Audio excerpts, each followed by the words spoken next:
Mateo stood in the doorway of the café, rain dripping from his jacket, staring at the note in his hand. It was written in purple crayon. "Please don't be late. This is very important." Across the room, a woman sat alone by the window, fingers tracing the rim of her coffee cup. She had a note too, pink crayon, same shaky letters. Neither of them knew the person they were meeting, and neither of them knew that outside, pressed against the glass, two children watched with the kind of hope only 8-year-olds could carry.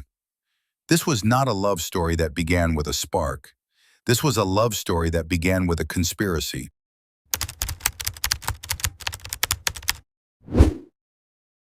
Lucas Alvarez knew his dad was lonely. Not the kind of lonely that made you cry, but the kind that made you quiet. The kind that meant pancakes on Saturday mornings were perfectly round, but tasted like nothing. Because Dad wasn't really there when he made them. He was somewhere else. Somewhere Lucas couldn't reach. The elementary school hallway smelled like wet boots and old radiators. Lucas sat cross-legged by his locker, pretending to tie his shoe, watching his dad through the glass doors. Mateo stood outside in the drizzle, hands shoved deep in his carpenter's jacket, waiting for the bell. He always waited. Never late, never early, just there. Like a piece of furniture that had been in the same spot so long, you stopped noticing it. Lucas pulled his shoelace tighter than necessary.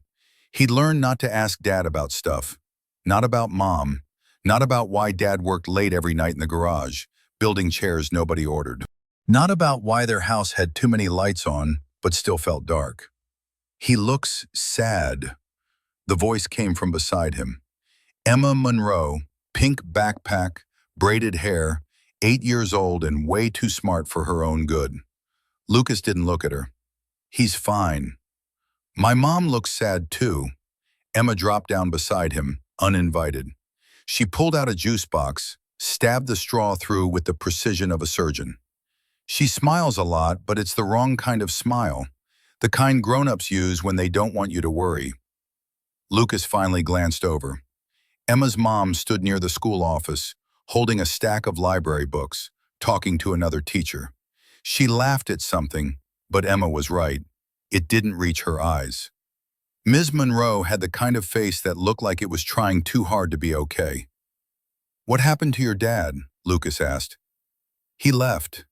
Emma said it like she was ordering lunch. No tears, just fact. "Packed his stuff one weekend and moved to Arizona. Mom said he needed space. I think he just needed to not be here." Lucas nodded slowly. He understood that. "What happened to your mom?" "She died." They sat there for a moment, two kids who understood something most adults spent years trying to forget, that people could leave in more ways than one. Around them, the hallway buzzed with normal kid problems. Someone's lunchbox, someone's lost homework. Things that felt big but weren't. Emma took a long sip of her juice, thinking. The kind of thinking that involved narrowed eyes and a tilted head. Then she turned to Lucas with the kind of look that usually preceded trouble. "You know what grown-ups need?" "What?" "Each other."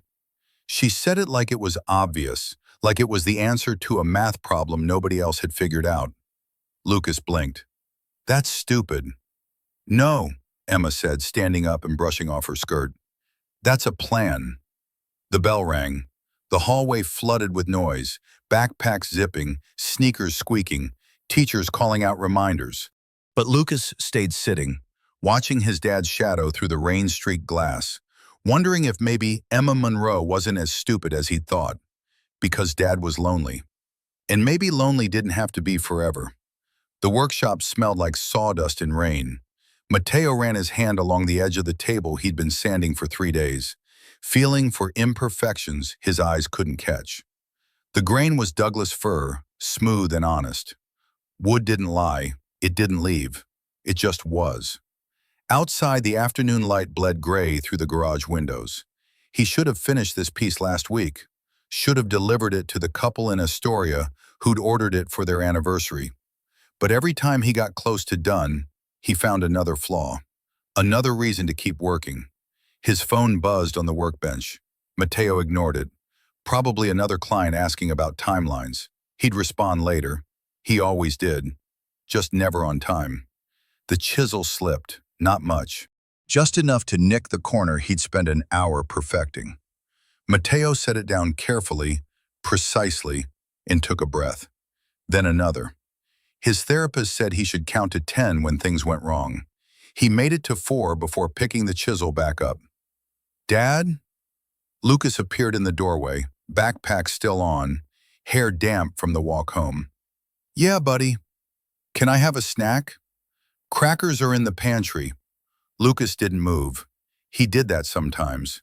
Stood there like he wanted to say something, but couldn't figure out how. Mateo knew the feeling. He'd been doing it for 3 years. "You okay?" Mateo asked, still looking at the table. "Yeah." Lucas shifted his weight. "Are you?" The question landed heavier than it should have. Mateo glanced up. His son stood there in a too-big jacket, wet sneakers, looking at him the way kids do when they're trying to reverse engineer their parents, trying to figure out if the grown-up is actually grown. "I'm fine," Mateo said. The same thing he always said, the same thing Lucas never believed. "Okay." Lucas turned to go, then stopped. "There's a thing at school on Friday. Parent-teacher stuff. You're supposed to come." Mateo nodded. "I'll be there." "You said that last time." That one hit clean. No anger in Lucas's voice. Just fact. Just a kid who'd learned not to expect too much. Mateo set down the chisel again, this time for real. "I'll be there," he said. "I promise." Lucas studied him for a moment, then nodded. "Okay." He disappeared into the house, leaving wet footprints on the concrete. Mateo looked back at the table. The nick in the corner stared up at him, small and irreversible. He could sand it out maybe, make it smaller, but it would always be there if you knew where to look. His phone buzzed again. This time he picked it up. Unknown number. A text. "Hi, I know this is strange, but I think we should meet. Tomorrow, 4 p.m., Harbor Café. It's important." Mateo stared at the message. No name. No context. Just a stranger asking him to show up. He should delete it, block the number, go back to his table. But something about the word important stuck, like it had been underlined twice by someone who didn't know how else to make him listen. He typed back, "Who is this?" 3 dots appeared, then disappeared, then appeared again. "Someone who thinks you deserve a chance." Mateo read it twice, then a third time. He didn't know what that meant, but he saved the number anyway. Outside, the rain picked up. Inside, the table waited. And somewhere in between, Mateo felt something he hadn't felt in a long time. Curious. The library closed at 5. Isla Monroe had learned to love that hour, the one where everyone left and the book stayed. No questions, no small talk, just the smell of old paper and the hum of the heater fighting the coastal cold. She rolled the cart between the shelves, reshelving picture books that never seemed to stay organized. Where the Wild Things Are, The Giving Tree, stories about leaving and coming back, about love that cost everything. She wondered sometimes if the universe was just messing with her at this point. A family passed by the window outside. Dad, Mom, 2 kids, the kind of unit that looked easy. Isla watched them until they turned the corner, then went back to her cart. She was good at this, the watching, the wondering, the going back to work. Her phone buzzed in her pocket. She almost ignored it, probably the PTA group chat again, someone asking about bake sales sign-up sheets. But then she saw it was a text from an unknown number. "Hi, I know this is strange, but I think we should meet. Tomorrow, 4 p.m., Harbor Café. It's important." Isla read it 3 times. Scam, probably, or a wrong number. She should delete it, block it. She'd been careful since the divorce, careful about who she let in, careful about hope. But then she thought about Emma, about how her daughter had stopped asking why Daddy didn't visit, about how she'd stopped asking for a lot of things, actually, Because 8-year-olds learn fast when asking hurt more than staying quiet. Isla typed back before she could stop herself. Who is this? The response came faster than she expected. Someone who thinks you deserve a chance. She stared at her phone, at those 7 words that could mean everything or nothing. A chance at what? A scam? A date? A mistake? She'd had enough of all 3 to last a lifetime. She should say no, should delete the message and go back to her books, back to safe.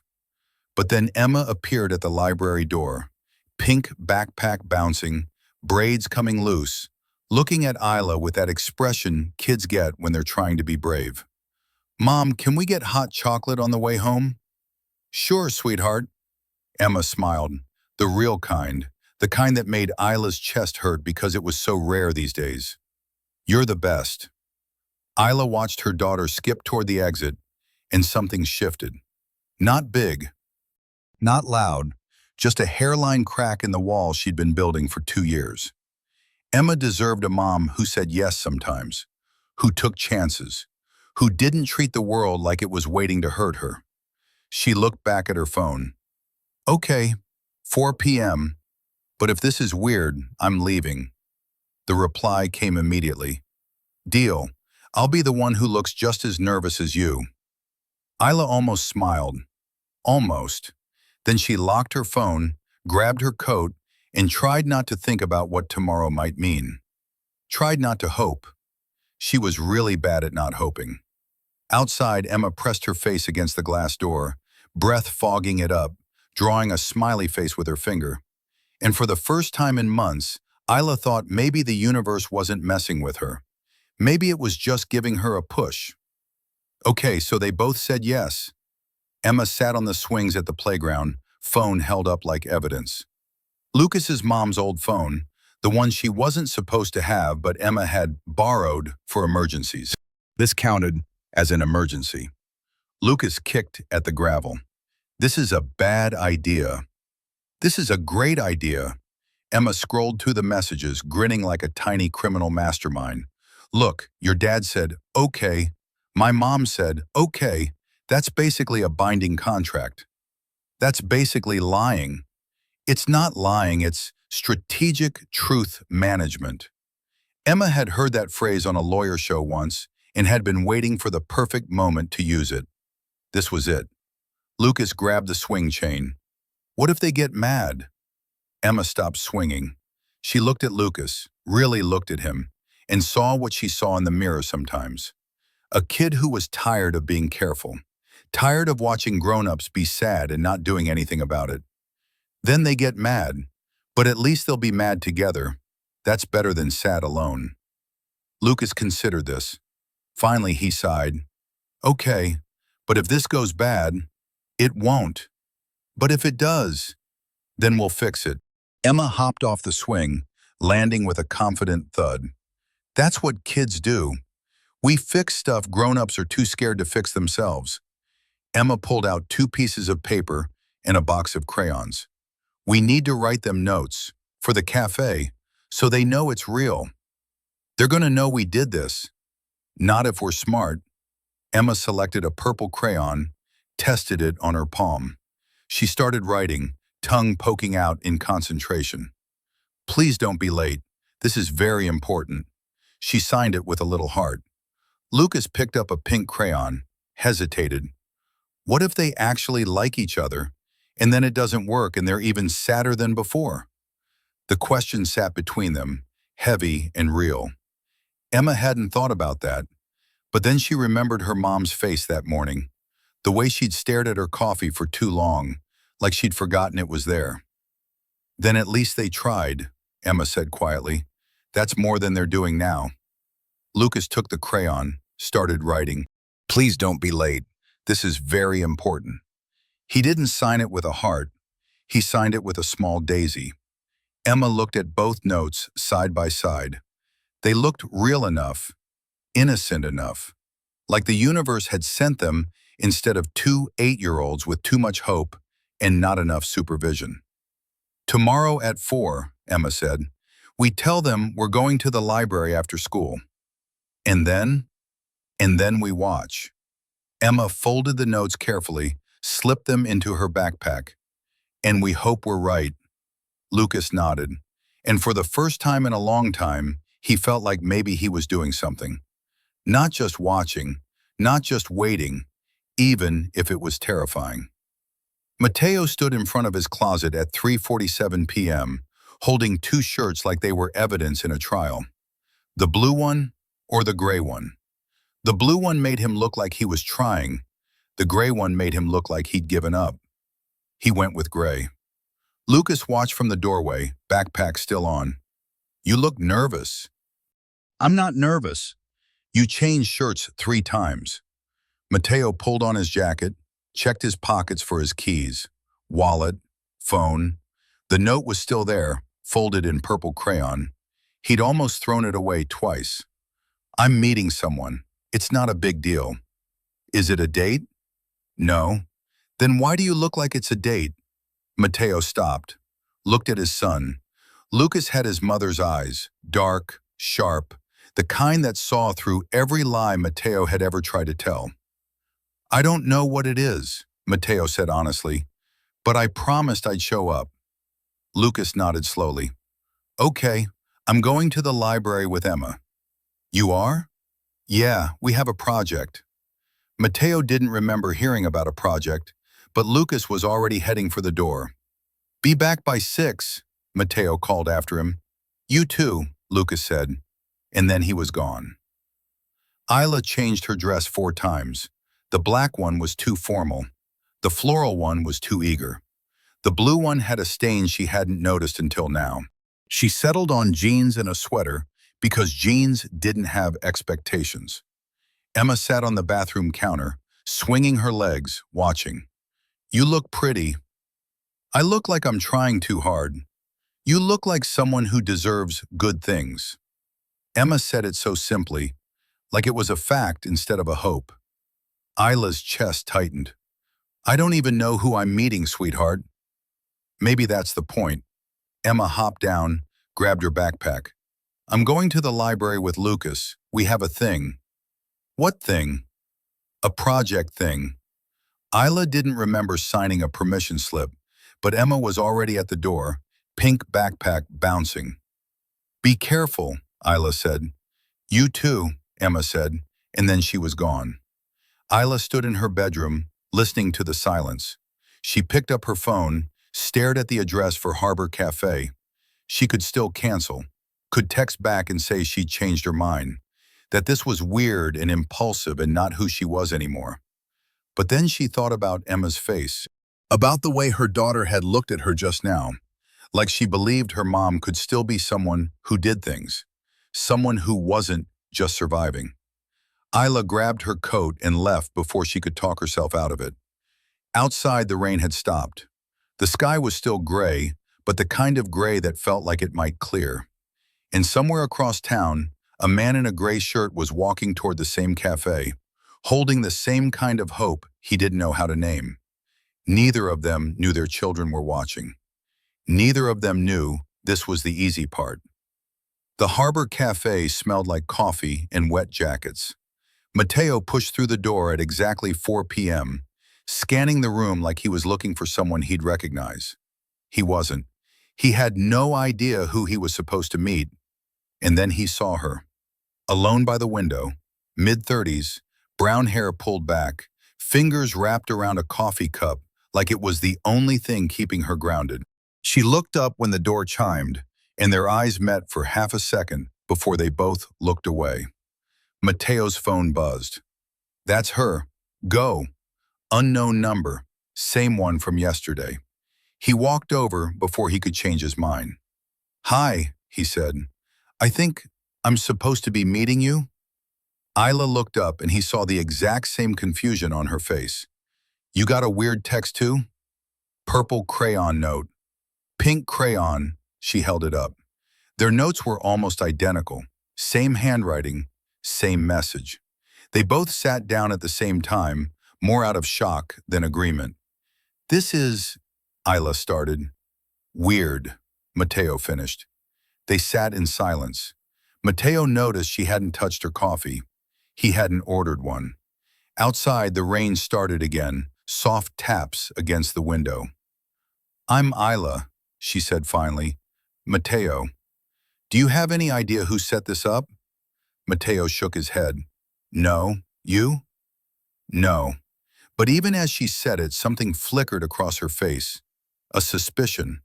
Mateo's phone buzzed again. "Don't leave yet, please," he showed Isla. Her phone buzzed at the same time. Same message. "Okay, this is officially creepy," Isla said. Isla pulled out her phone, scrolled through her messages. Her face changed. "Oh no." "What?" "The number. It's my daughter's old phone, the one I let her use for emergencies." Mateo felt his stomach drop, pulled out his own phone. Lucas's mom's phone, the one Mateo had been meaning to cancel. "How old is your daughter?" Mateo asked slowly. 8. "My son is 8. They stared at each other. Rain on glass, cups on saucers. Two adults realizing they'd been played by children. "They set us up," Isla said. "Yeah. Our kids set us up on a blind date." Isla leaned back in her chair, somewhere between laughing and dying of embarrassment. "This is insane." Mateo rubbed his face. "This is my life now, apparently." Another silence. Mateo should leave, should apologize and walk out. But he didn't, because Isla was still sitting there, and she hadn't left either. "Do you want to get actual coffee?" he asked, "since we're already here?" Isla looked at him, really looked at him. He saw her deciding, weighing, calculating the risk of saying yes versus the safety of saying no. "Okay," she said finally, "but if this gets weirder, I'm out." "Deal." Mateo ordered 2 coffees. They sat back down, and outside, pressed against the cafe window, 2 children watched with the kind of hope only 8-year-olds could carry. This was not a love story that began with a spark. This was a love story that began with a conspiracy, and it was just getting started. The coffee arrived, 2 mugs, steam rising. Neither of them reached for it. Mateo cleared his throat. "So, your daughter?" "Emma." Isla wrapped her hands around the mug but didn't drink. "Yours?" "Lucas." "Do they go to the same school?" "Cedar Valley Elementary." "Same." Isla finally took a sip, grimaced slightly. "Too hot." She set it back down carefully. "How long have they been planning this?" "No idea. Lucas mentioned a new friend a few weeks ago, but I didn't." Mateo stopped. He hadn't been paying attention. His son had orchestrated an entire covert operation without him noticing. Isla seemed to understand. "Emma's been asking about play dates. I thought she meant at the park." Apparently they meant something bigger. Another silence. Outside, the rain picked up. Mateo watched it streak down the window. He should say something. Something normal. "I build furniture," he said. Isla blinked. "What?" "You asked what I do. I build furniture. Mostly tables, some chairs, custom stuff, wood." "Oh," Isla nodded slowly. "That's nice. I work at the elementary school library."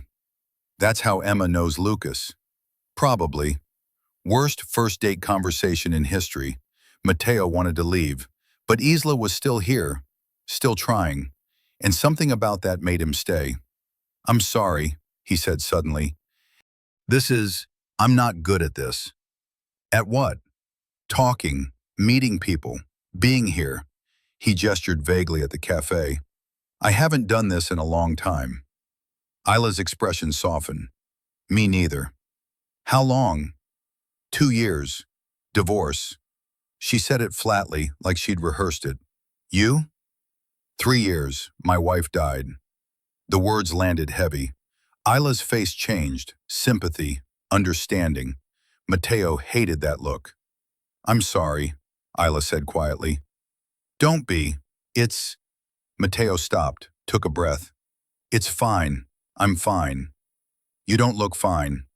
The honesty startled him. Most people let him lie, but Isla just sat there, waiting, like she knew better. "I'm trying to be fine," Mateo said. "For Lucas." "Yeah." Isla looked down at her coffee. I get that.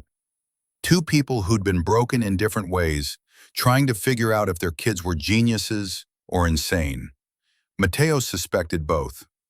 This is really weird, he said. The weirdest. Should we be mad at them? Isla considered this. Probably, but I don't think I am. Me neither. That's concerning.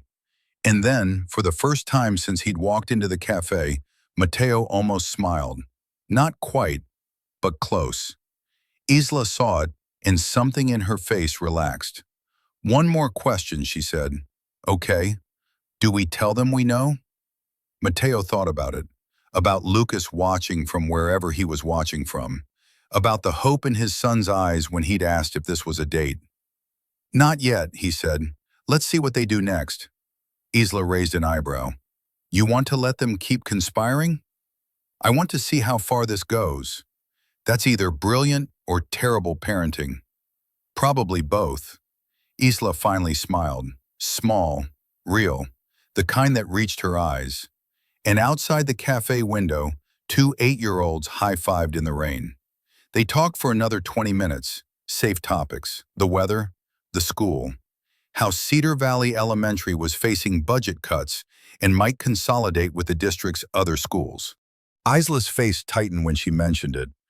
Emma loves that school, she said. If they close it, we'd have to transfer to Bayshore. Lucas, too. Mateo hadn't realized how much routine mattered when everything else had been chaos. The conversation drifted. Mateo checked his phone. Almost 5. I should go, he said, standing. Isla stood too. Yeah, me too. They walked to the door together, awkward and careful. Outside, the rain had softened to mist. Mateo pulled up his hood. Isla did the same. This was, Isla started. Weird, Mateo finished. Yeah, she almost smiled, but not terrible. They stood there, neither quite sure how to end this. They settled on a nod. See you around, Isla said. Yeah. She turned left. He turned right. And then Mateo heard it. Laughter. Small, stifled, coming from behind the dumpster. He stopped, turned. Lucas? Silence. I know you're there. Reluctantly, Lucas stepped out. Wet hair, guilty face. Emma appeared beside him, looking equally caught. Mateo stared at his son. Isla had stopped walking, now staring at her daughter. Hi, Dad, Lucas said weakly. Hi, Mom, Emma echoed. Nobody spoke. The mist fell. A car passed. 2 adults looked at 2 children who had orchestrated the world's most obvious blind date. You've been here the whole time, Mateo said slowly. Not the whole time, Lucas said. Just most of it. Isla crossed her arms. Emma Louise Monroe. Emma winced. Full name. Never good. We can explain. I'm listening. The 2 kids exchanged glances. Finally, Emma spoke. You're both sad, she said simply. All the time. And we thought maybe if you met someone, you'd be less sad. Isla's expression cracked. Sweetheart. You don't smile anymore, Mom. Not really. You do the smile thing, but it's fake. Lucas nodded. Dad doesn't smile either. He just works. Mateo felt something twist in his chest. Truth delivered by someone who loved you. So we thought, Emma continued, that maybe you could be sad together. And then, maybe not sad. 8-year-old logic. Devastating. Mateo looked at Isla. She looked back. And they both realized the same thing. Their kids weren't wrong. Go home, Isla said quietly to Emma. We'll talk about this later. Are you mad? Emma asked. I don't know yet. Emma nodded, looked at Lucas. Plan B tomorrow? Plan B, Lucas confirmed. And then they ran. 2 kids disappearing into the mist. Mateo and Isla stood in the parking lot, alone again. They have a plan B, Isla said. Apparently. Should we be worried? Terrified, Isla laughed. Actually laughed. It surprised both of them. This is my life now. Same. Isla pulled out her phone, typed something, and showed it to Mateo. Her number. Just in case, she said. For parenting emergencies. Mateo saved it. Parenting emergencies. Right. Not because our kids are trying to set us up. Definitely not. Isla turned to leave, then paused. Mateo? Yeah, they're not entirely wrong. About the sad thing. I know, she nodded, and then she was gone. Mateo stood there, phone in hand, watching her walk away. And for the first time in 3 years, he felt something other than numb. He felt seen. Lucas didn't bring up the cafe, not at breakfast, not during the car ride to school. He just ate his cereal in careful silence, the kind that felt like planning. Mateo gripped the steering wheel tighter than necessary. Rain streaked the windshield. The radio played something forgettable. He should say something, should have the conversation about boundaries and honesty and why you don't catfish your own father. So, Mateo started. Lucas looked up, waiting. That was, I know. Lucas cut him off, voice small. I'm sorry. Mateo hadn't expected that. The apology came too fast, too rehearsed, like Lucas had been practicing it all night. You don't sound sorry. I am, kind of. Lucas picked at his backpack strap. Are you mad? Was he? Mateo had spent 3 hours last night trying to figure that out. Mad implied betrayal. This felt more like exposure. Like Lucas had opened a door Mateo had nailed shut and flooded the room with light. I don't know, Mateo said honestly. They pulled up to the school. Other kids poured out of cars, backpacks bouncing, voices loud. Lucas unbuckled but didn't move. Did you like her?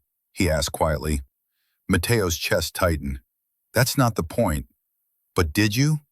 The real question. The one Lucas had been too afraid to ask. Mateo looked at his son, 8 years old, motherless, trying to fix things he shouldn't have to fix. She was nice, Mateo said carefully. You smiled. Lucas said it like proof. In the cafe, I saw you. Mateo had no response. Because Lucas was right, he had smiled. For the first time in months, something had cracked open. Go to school, Mateo said. Lucas grabbed his backpack, paused at the door. Emma says her mom smiled too. And then he was gone. Isla stood in the school library, reshelving books she'd already shelved twice. Her hands needed something to do. Her brain needed to stop replaying yesterday. The door opened. Principal Harris, coffee in hand, sympathetic smile already in place. Morning, Isla. Got a minute? Isla set down the books. Sure. Harris leaned against the desk. Budget meeting last night. They're moving forward with the consolidation. Cedar Valley will merge with Bayshore Elementary. End of the school year. The words hit hard. Isla had known this was coming, but knowing didn't make it easier. What about the kids? She asked. Transferred. Most will go to Bayshore, some to Ridgemont if they're closer. Isla thought about Emma, about Lucas, about the small world they'd built here. Okay. Harris left her alone with the news. Her phone buzzed. Mateo. Lucas told me about the school closure. Emma okay? Isla stared at the message. The man whose son had conspired with her daughter had just texted her about their children's school closing. This was her life now. Just found out. Haven't told her yet. 3 dots appeared. Same. Want to grab coffee? Compare notes on how to break bad news to 8-year-olds? Terrible idea. They barely knew each other.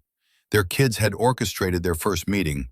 But she typed, Harbor Cafe, 4 p.m.? I'll bring the existential dread. Isla almost smiled. Almost. Outside, the rain had stopped. And somewhere in the 3rd grade hallway, 2 children were already planning their next move. The school pickup line moved like a glacier. Mateo sat in his truck, 3 cars back from the front, watching parents check phones and sip coffee. Normal people doing normal things. Then he saw her. Isla, 2 cars ahead, driver's window down, hair pulled back in the same way she'd worn it at the cafe. She was looking at her phone, probably the same text thread he'd been staring at for the past hour. He should wave. Or not wave. He had no idea what the protocol was for running into someone your kid set you up with. Before he could decide, Emma appeared at Isla's window. Pink backpack first, smile second. Lucas followed half a step behind, looking guilty and pleased with himself in equal measure. Mateo watched them talk, watched Emma gesture animatedly, watched Lucas nod, watched Isla's face shift from confused to resigned to something that looked almost like amusement. Then Emma pointed directly at Mateo's truck. Oh no. Isla looked over. Their eyes met. For a second, neither moved.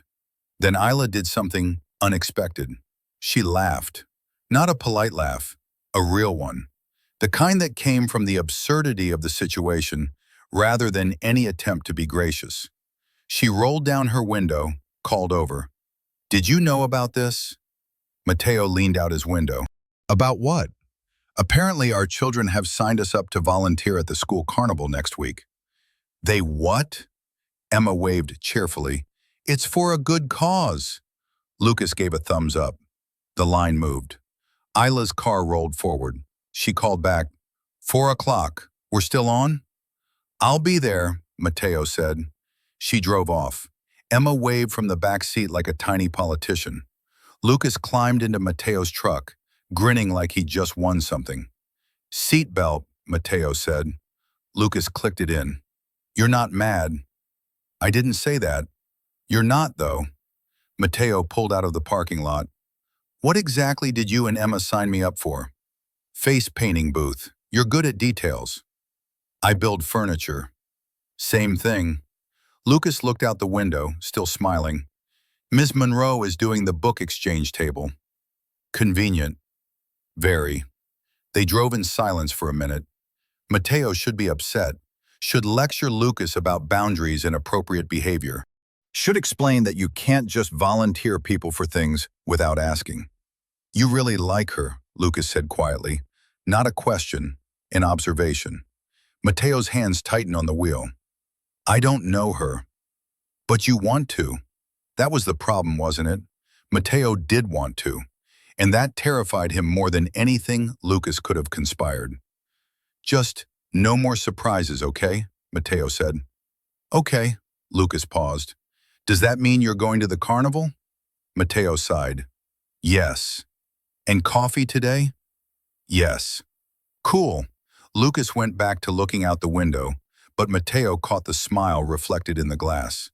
And despite everything, despite the fear and the uncertainty and the feeling that he was stepping off a cliff, Mateo felt something close to hope. Isla arrived at Harbor Café at 3:58 p.m., which meant she'd been sitting in her car for 10 minutes, working up the courage to walk inside. She pushed through the door. Mateo was already there, same table by the window, 2 coffees waiting. He looked up, and something in his expression relaxed. Hi, Isla said, sitting down. Hi. Mateo pushed one of the coffees toward her. I guessed. Cream, no sugar. How did you... You added cream at the coffee station last time. Isla stared at the cup. He'd noticed. Thank you. Awkward silence. Less sharp than before, more familiar. So, Mateo said, school carnival, face painting and book exchange. Did you agree to this? Not even a little. Isla took a sip. Perfect. You? Nope. Found out in the pickup line. Same. Isla laughed. We're terrible parents. The worst. Our kids are running our lives. Another pause. Easier this time. Isla looked around. Same cafe, same people. Everything normal except them. We should probably talk about the school thing, Mateo said. Right. Isla set down her coffee. Have you told Lucas yet? No. You? No, I don't know how. Mateo nodded slowly. Lucas finally settled in there. After his mom died, he struggled. Changed schools twice. Cedar Valley was the first place he felt safe. Isla's chest tightened. Emma, too. After the divorce, she shut down, but that school helped. They both knew what they were really saying, that their kids were fragile, that change was hard, that losing this place would break something neither of them knew how to fix. Bayshore is supposed to be good, Isla said weakly. Different, though. Mateo traced the rim of his cup. Lucas asked me this morning if I liked you. Isla's stomach flipped. What did you say? That you were nice. Emma asked me the same thing, about you. And? I said you seemed kind. Kind. Mateo smiled slightly. That's worse than nice. It's not a competition. If it were, you'd be losing. Isla laughed, and the weight lifted. Not gone, just lighter. Our kids are trying to set us up. Actively, persistently. Should we be concerned? Terrified. Mateo leaned back. But also, they're not entirely wrong. The words hung between them, that they were both alone, both sad, both pretending to be fine. No, Isla said quietly, they're not. Mateo looked at her, really looked, and Isla felt something shift, a small crack in the wall she'd built. So what do we do? She asked. About the kids or about us? Both. Mateo thought about it. We tell them about the school, together, at the carnival. That way they have each other. Isla nodded. And us? We keep showing up, see what happens. Not a promise, not even a plan, but more than Isla had let herself hope for. Okay, she said. Okay. They finished their coffee, talked about nothing and everything. About Emma wanting to be a marine biologist. About Lucas building a birdhouse shaped like the Taj Mahal. When they left, Mateo walked her to her car. Didn't try to hug her, just said goodnight and meant it. Isla drove home feeling something she hadn't felt in a long time. Less alone. The school carnival smelled like popcorn and sunscreen. Mateo stood behind the face painting booth, armed with non-toxic paint and zero artistic ability, watching a line of kids form. Across the courtyard, Isla sat at the book exchange table, hair pulled back, laughing at something a parent said. She looked comfortable, easy, like she belonged there. Emma and Lucas appeared at his booth together, matching grins. You need a test subject, Emma announced. Do I? Definitely. Lucas climbed into the chair. Paint me a dragon. Mateo picked up a brush. I build tables. Same skill set, Emma said confidently. It wasn't. Mateo's dragon looked like a very angry snake with legs. Lucas loved it anyway. Emma took a photo, declared it perfect, and ran off to show Isla. The line grew. Mateo painted butterflies that looked like moths, tigers that looked like house cats, a unicorn that one kid insisted was close enough. Parents smiled sympathetically. Kids didn't seem to care. An hour in, Isla appeared with 2 bottles of water. Thought you might need this, she said, desperately. Mateo took one, drank half immediately. How's the book exchange? Chaotic. Wonderful. 3 kids tried to trade the same copy of Captain Underpants. Who won? Nobody. I made them share custody. Mateo almost smiled. Solomon would be proud. I'd settle for surviving today. Isla glanced at the kids playing on the field. Emma and Lucas sat together under a tree, talking in that intense way kids do when they're plotting something. Should we be worried? Always. She sat down next to him, not touching, just close. The next kid in line was occupied with cotton candy, giving them a minute. I've been thinking, Isla said quietly, about how to tell them about the school. And maybe we don't make it a big thing. Maybe we just tell them the truth, that it's happening, that it's sad, but that they'll still have each other. Mateo watched Lucas laugh at something Emma said. You think that'll be enough? No, but it's honest. Isla twisted the water bottle cap. Emma's used to people leaving. Her dad, her old friends when we moved. I think she expects things to end now. Lucas too. They sat in silence. 2 parents trying to protect kids who'd already learned that protection wasn't guaranteed.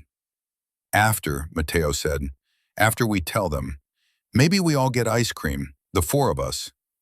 Isla looked at him. Like a consolation prize?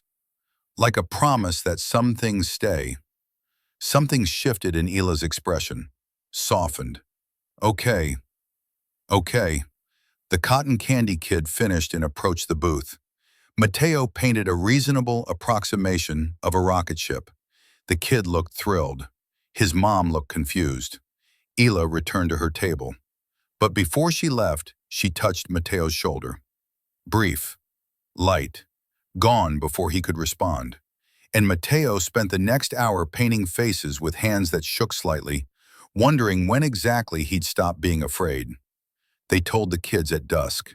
The carnival was winding down, volunteers packing up booths, parents collecting tired children. Mateo and Isla sat with Lucas and Emma on the bleachers overlooking the empty field. So, Isla started, we need to talk to you both about something. Emma's face closed immediately. That shuddered look kids get when they know bad news is coming. Lucas went still. The school is closing, Mateo said. No sugarcoating, no build-up, just fact. At the end of the year, you'll both transfer to Bayshore Elementary. Silence. Emma looked at her shoes. Lucas stared at the field. It's not fair, Isla continued, and it's sad, and we're sorry. But, Mateo added, you'll still have each other. Same class, same teachers probably, same everything, just different building. More silence. Then Emma spoke, voice small. Will we still see you? She was looking at Mateo. Me? And Mom, Emma glanced at Isla. After the school closes, will you still? She trailed off, unable to articulate what she was really asking. Lucas picked up the thread. Will you still be friends? And there it was, the real fear. Not about the school, about them. About whether this fragile thing their kids had built would survive without the structure that brought them together. Mateo looked at Isla. She looked back. And in that moment, they made a choice. Yes, Isla said firmly, we'll still be friends. Promise? Emma asked. Promise. Lucas exhaled slowly. Okay. Okay, Emma echoed. They sat there as the sun set, four people who'd found each other by accident, holding on to something that felt less accidental every day. Ice cream now? Lucas asked hopefully. Mateo stood, held out his hand. Ice cream now. They walked to the parking lot together, and for the first time it felt less like two separate families and more like one complicated unit. Emma held Isla's hand. Lucas walked beside Mateo, and somewhere in the middle, their paths crossed. The ice cream shop was nearly empty. They took a booth by the window. Lucas got chocolate. Emma got strawberry with rainbow sprinkles. Mateo and Isla both ordered coffee ice cream, then laughed when they realized. Great minds, Isla said, or very boring ones. The kids sat on one side, adults on the other. Emma kept stealing bites of Lucas's chocolate. He pretended to be annoyed, but kept offering his spoon. They're cute together, Isla said quietly. Mateo watched them. Yeah. Do you think we're doing the right thing? About what? This. Isla gestured vaguely at the table, encouraging it. Our kids basically matchmade us and now we're having family ice cream. Is that what this is? Family ice cream? I don't know what it is. Mateo took a bite, thinking. Lucas hasn't had this in 3 years. The normal thing. The sitting in a booth with other people thing. Emma neither. They watched their kids laugh at something. Some inside joke about school. About dragons and rocket ships and books they'd traded. I think, Mateo said slowly, that we're giving them something they need, even if we're figuring it out as we go. And what about what we need? The question hung there. Mateo looked at Isla. Really looked. She had ice cream on her lip. Her hair was falling out of its ponytail. She looked tired and hopeful and terrified in equal measure. I think, Mateo said, that maybe we need this too. Isla's expression softened. She reached across the table. Her hands settled near his, not touching, just close. Yeah, she said quietly, maybe we do. Emma noticed, nudged Lucas. They exchanged a look that was far too knowing for 8-year-olds. "What?" Isla asked. "Nothing," Emma said too innocently. "You're smiling like conspirators." "We have no idea what that means." "Yes, you do." Lucas tried to hide his grin behind his spoon. Failed completely. "Can we come here again? The four of us?" Mateo glanced at Isla. She nodded slightly. "Yeah," Mateo said. "We can do that." And just like that, it became a thing. Not a date, not a plan, just a thing they did. The four of them. Together. They finished their ice cream, walked out into the parking lot. The kids ran ahead, still laughing. Mateo and Isla followed slower. "This is weird," Isla said. "Very. But not bad." "No, not bad." They reached their cars. Emma and Lucas were already planning their next scheme, voices carrying in the evening air. "Coffee tomorrow?" Mateo asked. "Without the kids?" Isla smiled. "That sounds like a date. Is that okay?" She thought about it. About her ex-husband who left. About walls she'd built. About Emma's face when she'd asked if they'd still be friends. "Yeah," Isla said. "That's okay." Mateo's face did something complicated. Relief and fear and hope all at once. "Same place?" "Same place." They said goodnight, drove separate ways. But something had shifted. They weren't just two parents trying to make their kids happy anymore. They were two people trying to make themselves brave. Mateo arrived early, ordered both coffees before Isla got there. Cream, no sugar. When she walked in, he was already sitting at their table. "You're making this a habit," Isla said, sitting down. "I'm a creature of routine." "I've noticed." They fell into easy conversation. Easier than before. Like they'd been doing this for years instead of days. Isla told him about a kid who tried to check out 17 books at once. Mateo told her about a table he was building with inlaid oak. "Can I see it?" Isla asked. "The table?" "It's not done." "I don't mind." Mateo hesitated. His workshop was private, the place he went to hide. To work through grief in sawdust and wood grain. Letting someone in felt like exposure. But he said, "Okay, Saturday?" Saturday. The conversation drifted. Isla's divorce. Mateo's therapy. The way grief never really left, just changed shape. They talked about things people don't usually share on third coffee dates, but somehow it felt right. "I'm scared," Isla admitted suddenly. "Of what?" "This, you, that I'm going to mess it up." She wrapped her hands around her cup. "My ex left because I wasn't enough, and I'm terrified that's still true." Mateo reached across the table. His hand covered hers. "You're not responsible for someone else's leaving." "But what if—" "Isla, you're not." She looked at their hands, at the way his fingers settled over hers like they belonged there. "Your wife died. That's different." "No, it's not." Mateo's voice was quiet. "I watched her leave too, just slower. Cancer doesn't ask permission, and for a long time I thought if I'd been better, stronger, more something, I could have kept her here. But that's not how it works." Isla's eyes filled. "How do you do it? Keep going?" "Lucas, coffee."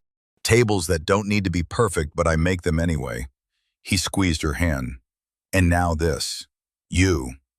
We barely know each other. I know you take your coffee with cream, no sugar. I know you reorganize the picture book section when you're anxious. I know Emma stopped asking about her dad because it hurt you more than her." Mateo paused. "I know you're brave enough to be here even though you're terrified." Isla laughed through tears. "That's not brave. That's just showing up. That's exactly what brave is." They sat there, hands linked across the table, coffee getting cold, and something fundamental shifted between them. This wasn't just about the kids anymore. This was about them. Saturday arrived gray and cool. Isla pulled up to Mateo's house at exactly 2 p.m. Lucas answered the door, grin already in place. "Dad's in the garage," he said. Also, "Hi, Ms. Monroe."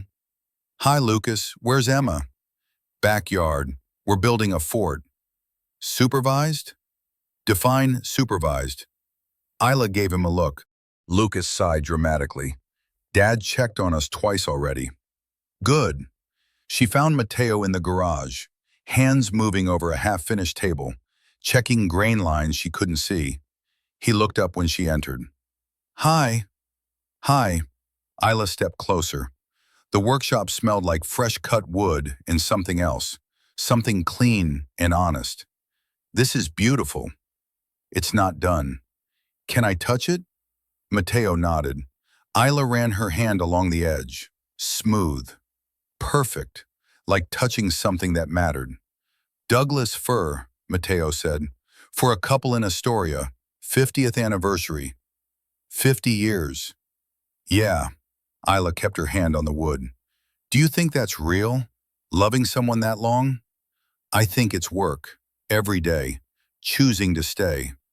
And when staying is hard, you stay anyway.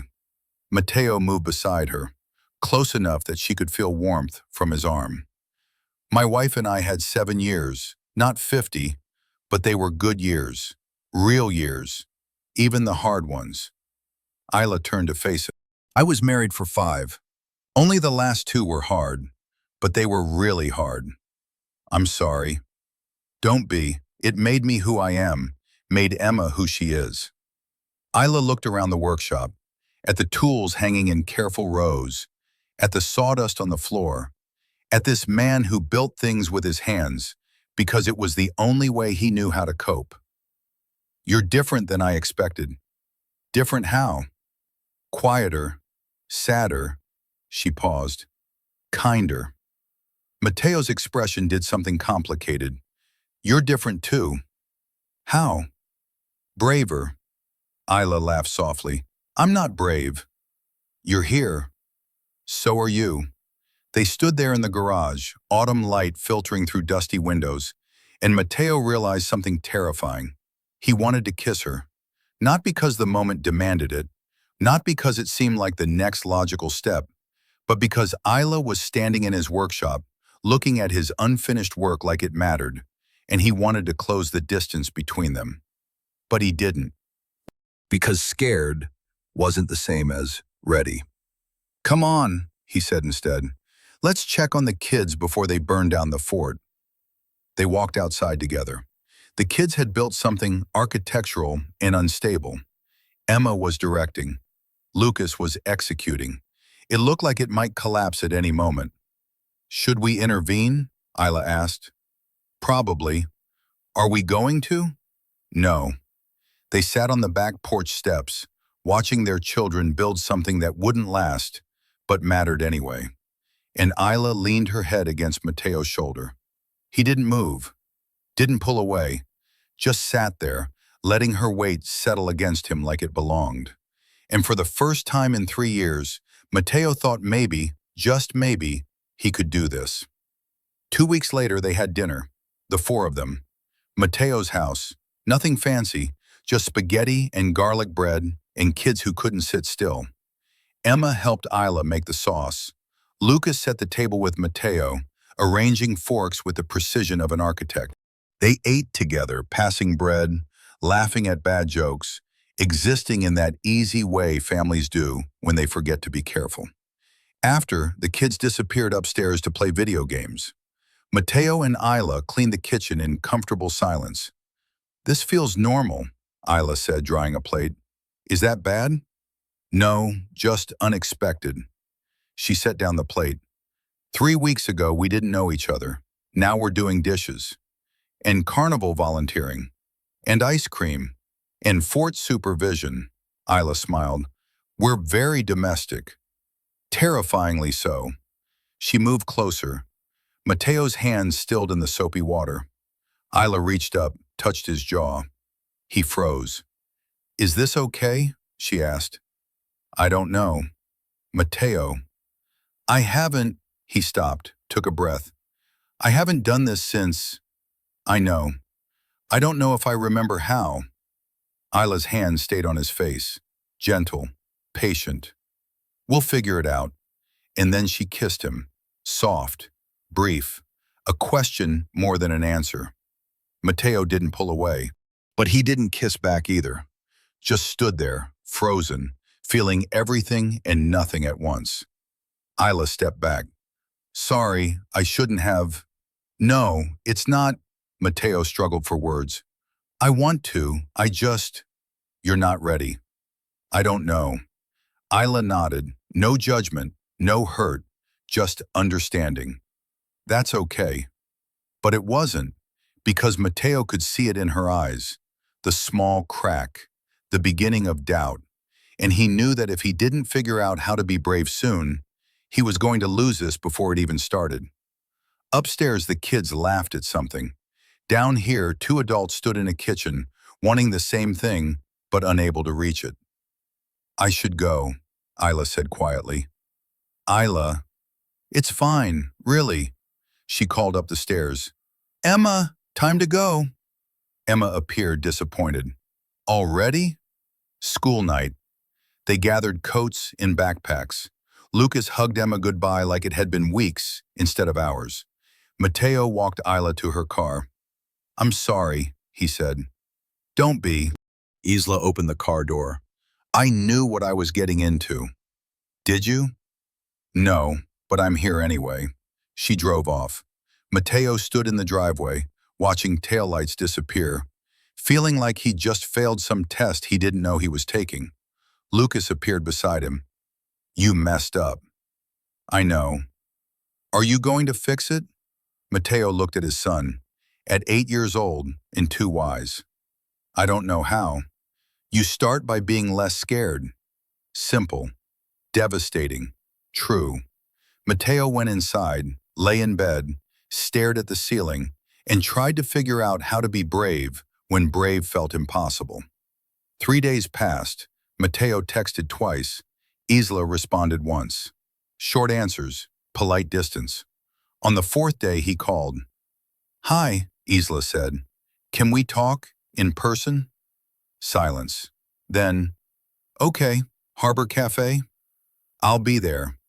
He was. She wasn't. Mateo waited 20 minutes, checking his phone, drinking coffee that tasted like regret. Then his phone buzzed. I'm sorry, I can't do this. His stomach dropped. Can't do what? 3 dots. Disappearing. Reappearing. Wait for you to be ready. It's not fair to either of us. Mateo's hands shook. Isla, please. Let me explain. There's nothing to explain. You're not ready. That's okay. But I can't keep putting myself out there just to get hurt. I'm not trying to hurt you. I know, but you are anyway. Mateo stared at his phone, at the conversation dying in real time, at 3 weeks of careful progress crumbling because he couldn't do the one thing she needed. Be brave. He typed, What about the kids? Long pause. Emma's transferring to Ridgemont. It's closer to my parents. Fresh start. But Lucas, I'm sorry, I really am, but this isn't just about them anymore. And then nothing. No more texts, no more calls, just silence. Mateo sat in the cafe, coffee cold, phone dead weight in his hand, and realized he'd just lost something he didn't know how much he needed until it was gone. Outside, the rain started. Inside, Mateo felt nothing. And everything. Lucas didn't ask about Emma for 3 days. Then on the 4th morning, over pancakes Mateo burned because he wasn't paying attention, Lucas spoke. She's leaving, isn't she? Mateo set down the spatula. What? Emma, she's transferring to a different school. How did you? She told me. Lucas pushed his pancakes around his plate. She said her mom decided that it's better this way. Mateo sat down heavily. Lucas, I'm sorry. Did you mess up with Ms. Monroe? The question was too sharp, too knowing. Mateo wanted to lie, to protect his son from adult failures, but Lucas deserved honesty. Yes, Mateo said. Why? Because I was scared. Of what? Of... Mateo stopped. How do you explain to an 8-year-old that loving someone new feels like betraying someone dead? That opening your heart again means risking it breaking again. Of things changing. Lucas looked at him with those two old eyes. Things already changed, Dad. You're just too scared to notice. The words landed like a punch. Because Lucas was right. Things had changed. Mateo had changed. He'd smiled. He'd shown up. He'd let someone in, even just a little. And then he'd slammed the door. Can you fix it? Lucas asked. I don't know. Do you want to? That was the real question. Did he? Or was he content to stay in this half-life, safe and numb and alone? Mateo looked at his son, at the hope barely contained behind careful neutrality. At 8 years old, trying to save his father from himself. Yes, Mateo said. I want to. Then you have to tell her, before she leaves. What if she doesn't listen? What if she does? Simple kid logic. Devastating. True. Mateo pulled out his phone, stared at Isla's contact, tried to think of what to say, how to explain that he wasn't rejecting her, he was just drowning in fear. His fingers hovered over the keyboard. Then Lucas reached over and pressed send before Mateo could type anything. Lucas! You were thinking too much. Mateo looked at the screen. Empty message. Just a blank text to Isla. 3 dots appeared. What? Mateo took a breath. Typed. I messed up. I know. But please don't leave. Not yet. Give me a chance to explain. The dots appeared. Disappeared. Reappeared. There's nothing to explain. There's everything to explain. Please, one conversation. Long pause. 1. Thank you. When? Now. My house. Kids go to Emma's room. Mateo looked at Lucas. Get your shoes. Isla's house was smaller than Mateo expected. Cozy. Lived in. Books everywhere. Emma answered the door, saw Lucas, and pulled him inside without a word. Isla stood in the kitchen, arms crossed, guarded. Hi, Mateo said. You have 20 minutes. Then I'm taking Emma to look at her new school. Okay. They sat at the kitchen table, coffee mugs between them. Neither touched theirs. I'm not good at this, Mateo started. I know. I mean, I'm really bad at it. The whole being open thing, letting people in. I've spent 3 years building walls and you just... He gestured helplessly. You walked right through them. Isla's expression didn't soften. That's not my fault. I know it's not. It's mine. Mateo rubbed his face. When my wife died, I made a choice. To shut down. To focus on Lucas. To not let anyone close enough to hurt us again. And then our kids forced your hand. Yeah, and at first I was just going along with it, for Lucas. But then, he looked at her. Really looked. Then I realized I wasn't just showing up for him anymore. I was showing up for you. For me. For the possibility of something I thought I'd never want again. Isla's arms loosened slightly. So what happened? At dinner? I got scared. Of me? Of losing you. Mateo leaned forward. My wife spent 2 years dying. 2 years of watching her slip away and not being able to stop it. And I swore I'd never feel that helpless again. Never care about someone so much that losing them would destroy me. So you pushed me away first. Yes. Isla was quiet for a long moment then. That's not fair to me. I know. I'm not her, Mateo. I'm not dying. I'm just trying to live. I know. Do you? Isla's voice cracked slightly. Because from where I'm sitting, you're still letting a ghost make your decisions. The words hit hard. True. Mateo felt something break open in his chest. You're right, he said quietly. I am. And I don't know how to stop. Isla looked at him. At this broken man trying so hard to be whole. At someone as scared as she was, just for different reasons. I can't teach you how to let go, she said. That's your work. But I can tell you this. If you want me to stay, if you want this to be real, you have to choose it. Not for Lucas, not because our kids conspired, but because you want to. I do want to. Then prove it. Mateo reached across the table, took her hand. She didn't pull away. I'm terrified, he admitted, of this, of you, of the fact that in 3 weeks you become someone I can't imagine losing. That's not proof, that's just honesty. What do you need? Isla thought about her ex-husband who never fought for her, about building walls of her own, about Emma upstairs, probably listening, probably hoping. Time, she said finally. Don't ask me to stay at Cedar Valley. Emma needs the fresh start. But don't disappear. Keep showing up. Let me see that you're working on this.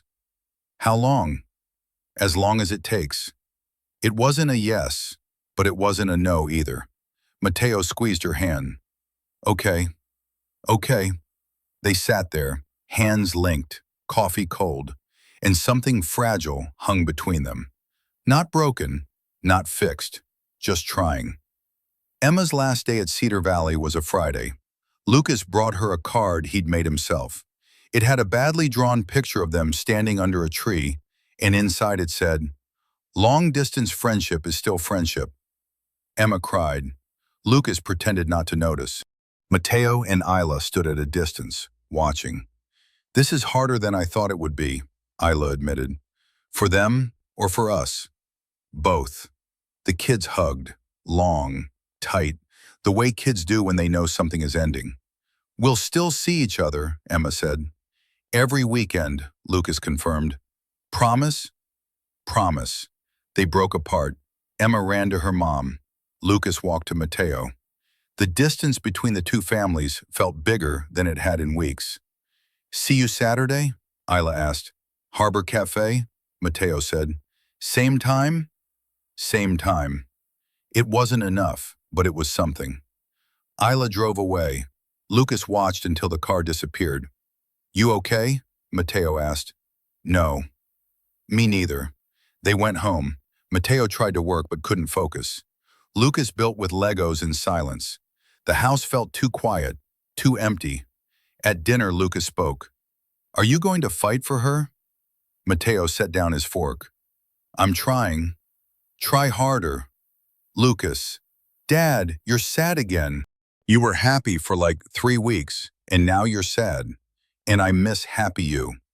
The honesty broke something in Mateo. He looked at his son, 8 years old, caring too much, and realized Lucas was right. He'd spent 3 years being sad, being safe, being numb. And for 3 weeks, he'd been alive. Okay, Mateo said. I'll try harder. Lucas nodded, went back to his dinner, and Mateo pulled out his phone, typed a message. I know you said time, but I need you to know something. I'm not running, not anymore. Whatever this takes, however long, I'm in. 3 dots appeared immediately. Good, because I'm not going anywhere either. Mateo smiled, actually smiled. This wasn't over, it was just beginning. 3 weeks of Saturdays, 3 weeks of coffee, 3 weeks of careful conversation and hands that almost touched but didn't. Mateo started therapy again. Not couples therapy, just him, working through grief he'd ignored for 3 years. Isla started taking evening walks, letting Emma stay with her grandparents, reclaiming pieces of herself she'd lost in the divorce. They texted every day, small things. Lucas built a new fort. Emma joined Marine Biology Club.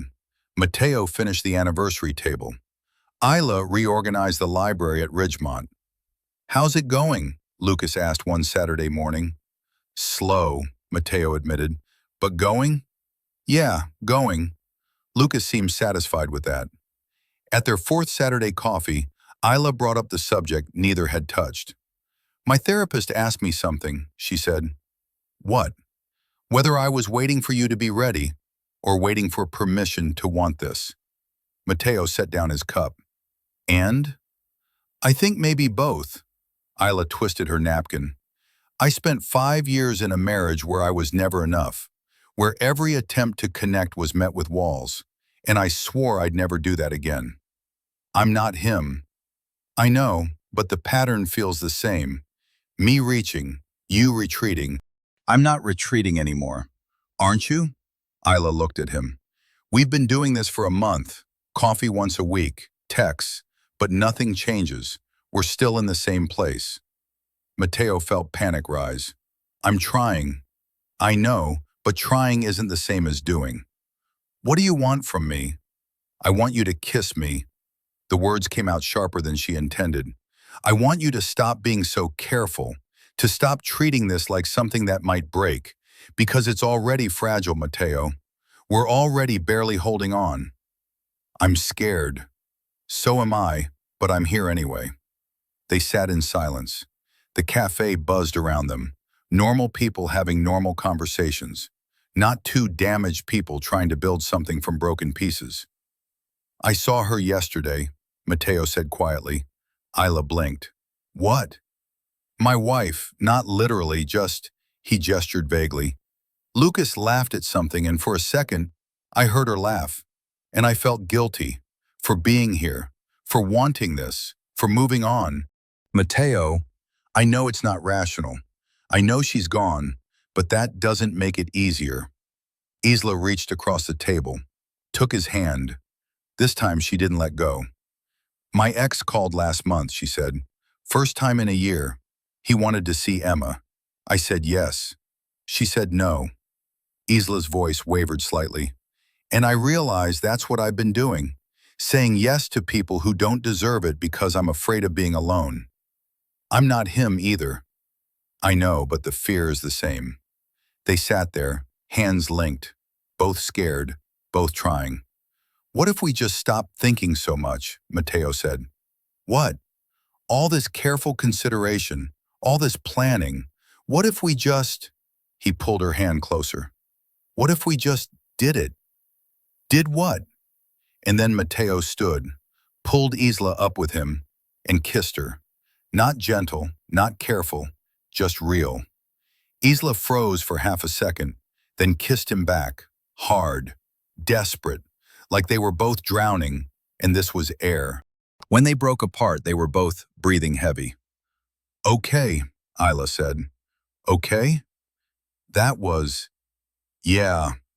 They stood in the middle of Harbor Cafe, people staring, coffee getting cold, and neither cared. Now what? Isla asked. Now we stop being scared. Just like that? Just like that.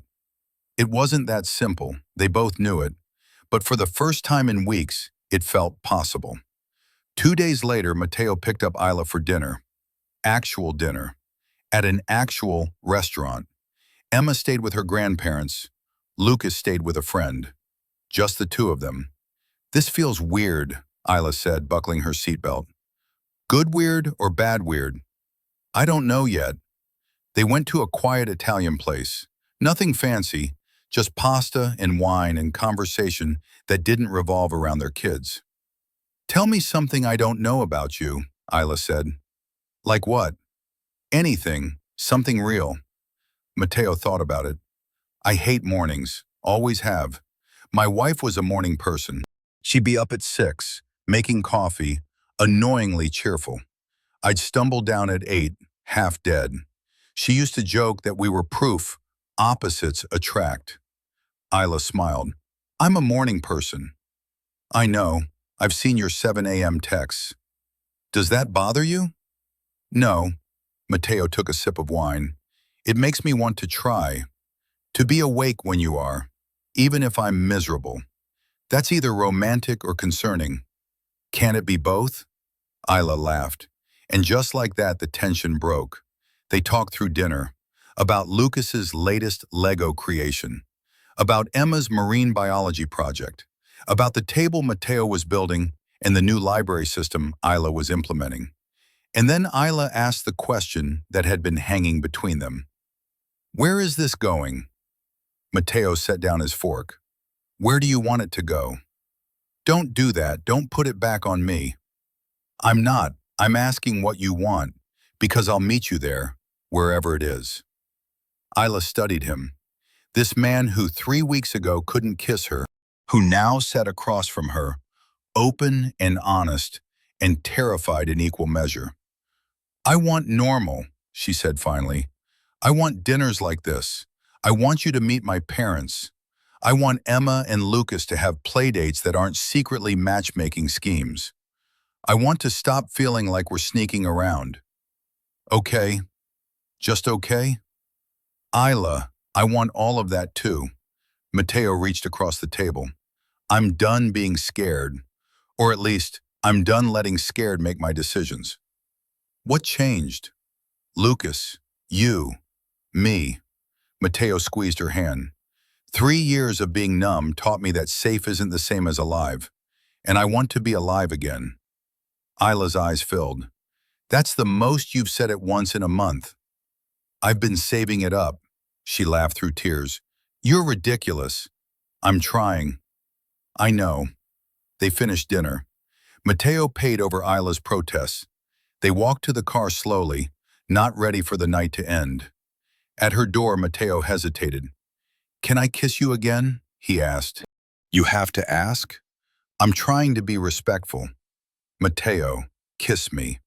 So he did, slower this time, gentler, like he was memorizing the shape of her mouth, the way she sighed against him, the way her hands settled on his chest. When they broke apart, Isla rested her forehead against his. This is real, right? She asked. This isn't just us trying to make our kids happy?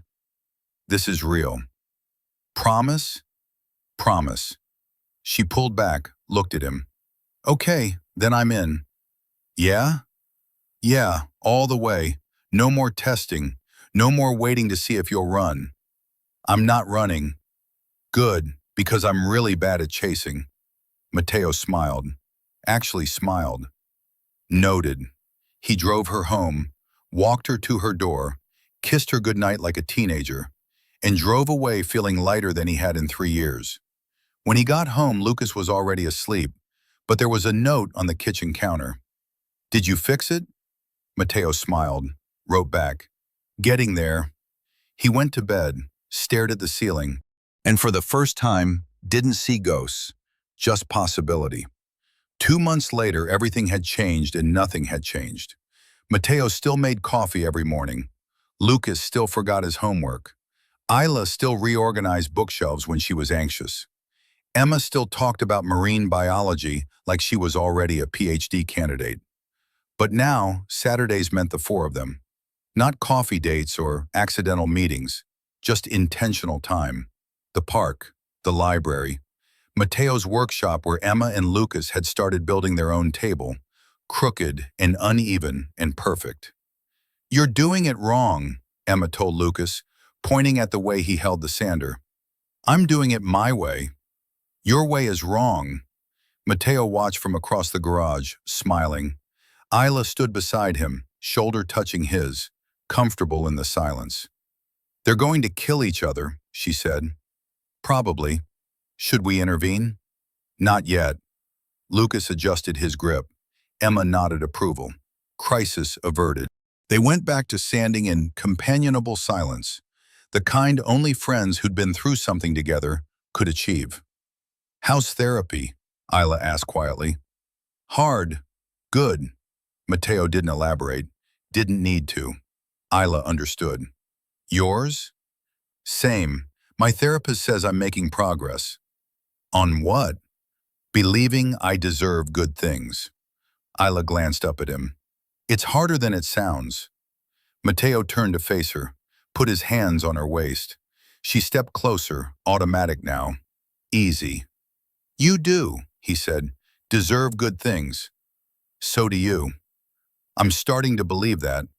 They kissed, brief, sweet, the kind of kiss that said, I'm here, rather than, I'm afraid. Behind them, someone made gagging noises. Gross, Emma announced. So gross, Lucas agreed. Mateo and Isla broke apart, grinning. You're 8, Isla said. You're supposed to think kissing is gross. It is gross, especially when it's parents. We're not, Mateo started then stopped. Were they? Parents? Not in the legal sense, not even in the official sense, but in the way that mattered. The school pickups and homework help and band-aids for scraped knees. Maybe they were becoming that. Isla caught his hesitation, squeezed his hand. They'd talk about it later. when the kids weren't listening, when they weren't terrified of naming what this was becoming. "Pizza for dinner?" Mateo asked. "Can we get the one with the weird cheese?" Lucas asked. "Gorgonzola is not weird," Emma said. "It's sophisticated. It smells like feet. That's how you know it's good cheese." They argued all the way to the car.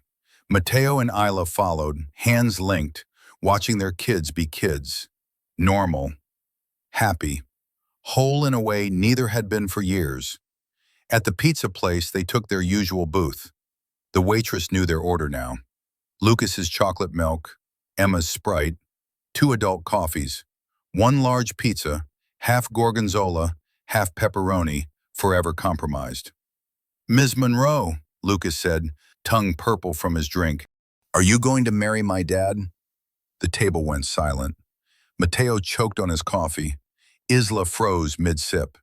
Emma's eyes went wide. "Lucas," Mateo managed. "What? I'm just asking." "That's not, you can't just." "Why not?" "Because it's complicated." "Is it?" Lucas looked genuinely confused. "You like each other. We like each other. Seems simple." Isla set down her glass carefully. "Lucas, your dad and I are still figuring things out." "How long does figuring out take?" "As long as it needs to." "That's a grown-up answer." "That's because I'm a grown-up." Lucas considered this. "Do you love him?" "Lucas!" Mateo's voice came out sharper than intended, but Isla didn't look away from Lucas, didn't deflect or dodge, just met his 8-year-old honesty with her own. "Yes," she said quietly, "I do." Mateo's heart stopped. They hadn't said it yet, hadn't even danced around it. They'd been so careful, so slow, taking every step like walking on ice. And now Isla had just said it, to his son, in a pizza place that smelled like garlic and ambition. "Good," Lucas said, satisfied. "Dad loves you too. He's just scared to say it." "Lucas, it's true. You get all weird when she texts, and you smile at your phone. It's embarrassing." Emma laughed. "My mom does the same thing." "I do not," Isla protested weakly. "You do. Last week you walked into a door because you were texting him." Mateo looked at Isla. She looked back. And despite the mortification, despite their children completely dismantling any pretense of playing it cool, they both started laughing. "We're terrible at this," Mateo said. "The worst. Our kids are smarter than us. Way smarter." The pizza arrived. They ate. The conversation moved on to school and Legos and whether dolphins were better than sharks. Emma said yes. Lucas said no. They agreed to disagree. But something had shifted. The word hung in the air between them. Love. Not scary anymore. Just true. That night, after pizza, after dropping Emma and Isla at their house, after Lucas went to bed with a grin that suggested he knew exactly what he'd done, Mateo sat in his workshop. His phone buzzed. "You okay?" "Isla, of course." "Yeah, you?" "Mortified, but okay. Our kids are menaces. Complete menaces." 3 dots appeared, disappeared, reappeared. "Did you mean it? What Lucas said?" Mateo stared at the message. He could deflect, could say Lucas was just being a kid, could buy himself more time to be sure. But he'd spent 3 years being careful, being safe, being scared. He was done with that. "Yes." The dots appeared immediately. "Say it then. Not through Lucas, not through text. Say it to me." Mateo's hands shook. He stood, grabbed his keys, drove to Isla's house in record time. She was waiting on the porch, wrapped in a blanket, looking at him like she knew exactly why he'd come. He walked up the steps. She stood. They faced each other in the cold November air, breath visible, hearts visible. "I love you," Mateo said. Isla's eyes filled. "Say it again." "I love you. I've loved you since the 4th coffee, maybe before. I don't know when it happened. I just know it's true." "Mateo, I'm terrified. I'm still working through grief. I'm still figuring out how to be a person again. But I love you, and I'm tired of pretending I don't. Isla closed the distance between them, put her hands on his face. I love you too, and I'm terrified too, and we're both a mess, but we're a mess together. He kissed her, deep, real, the kind of kiss that meant something, the kind that changed things. When they broke apart, Isla was crying, happy crying, the good kind. Come inside, she said. It's freezing. They sat on her couch. Emma was asleep upstairs. The house was quiet, warm, safe. What now? Isla asked. I don't know. I've never done this before. What? Love someone? Love someone after? Mateo took her hand. My wife was my first everything. First love, first kiss, only marriage. And when she died, I thought that was it. That I'd had my chance at love, and it was over. But then our kids catfished us, and you showed up in a coffee shop looking terrified. And I realized love doesn't work like that. It's not one and done. It's not finite. Isla leaned against him. My ex told me I was too much, too needy, too emotional. And I believed him. I thought if I just needed less, wanted less, I could make someone stay. Isla, but you don't make me feel like too much. You make me feel like enough. Mateo wrapped his arm around her. She fit perfectly, like they'd been designed for this, for each other. I want to do this right, he said. I want to meet your parents. I want to integrate our lives properly. I want the kids to feel secure. I want... Mateo, breathe. He breathed. We don't have to figure it all out tonight, Isla said. We just have to keep showing up. That's all we've ever done. Just show up. I can do that. I know you can. They sat there. The house settled around them. Upstairs, Emma stirred but didn't wake. Across town, Lucas was probably still awake, pleased with himself for forcing his father's hand. I should go, Mateo said eventually. Or you could stay. On the couch, nothing weird, just stay. Mateo looked at her, at this woman who'd become essential, who'd walked into his life because their children were tiny masterminds, who'd been patient when he was scared and brave when he couldn't be. Okay, he said, I'll stay. Isla's parents lived 40 minutes away in a house that looked like it came from a magazine. Perfect garden, perfect trim, perfectly intimidating. They're going to hate me, Mateo said, parallel parking with unnecessary precision. They're not going to hate you. Your dad's a retired Marine. So I build tables for a living, and I'm dating his daughter who's been through hell because of her ex-husband. Isla turned in her seat. Mateo, my parents are going to love you because I love you, and because you make Emma happy. That's all that matters. What if they ask about my wife? Then you tell them the truth. What if they think I'm not ready? Are you ready? Mateo looked at her, at Emma in the back seat, nervous and excited in equal measure, at the life they were building. Yes, he said, I'm ready. They walked to the door together, Emma between them, holding both their hands. The door opened before they knocked. Isla's mother was smaller than Mateo expected. Gray hair, kind eyes, the kind of face that had smiled a lot over the years. Mom, this is Mateo. Mateo, this is my mom, Helen. Helen looked him up and down. Mateo tried not to fidget. So you're the carpenter, she said. Yes, ma'am.